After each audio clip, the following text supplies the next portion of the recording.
ডিপ্রেশনে ভুগছেন, পেরেশানিতে আছেন, খুব বেশি দুশ্চিন্তায় আছেন, কোনো কিছু ভালো লাগছে না, আল্লাহর সাথে একটু কথা বলেন। আল্লাহ, আপনি আমার সৃষ্টিকর্তা, আপনি আমার মালিক, আপনার কাছে আমার ফিরে যেতে হবে। আপনার কত অবাধ্য হয়েছি, কত নাফরমানি করেছি, কত সীমা লঙ্ঘন করেছি, কত নির্দেশ অমান্য করেছি, কত নিষেধ লঙ্ঘন করেছি।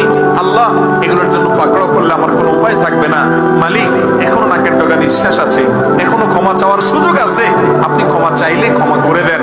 আমি তওবা করছি, আর কখনো নির্লজ্জ কাজ করব না, আপনার নাফরমানি করব না। আপনি আমার অমুক পাপটা মাফ করে দেন, তমুক পাপটা মাফ করে দেন, আমাকে পাপ থেকে বাঁচায় রাখেন। আল্লাহ, আপনি আমাকে হেফাজত করেন। আপনি হেফাজত না করলে আমি নিজে নিজে বাঁচতে পারবো না। মালিক, আপনি রহম করেন। আল্লাহর সাথে একটু কথা বলেন।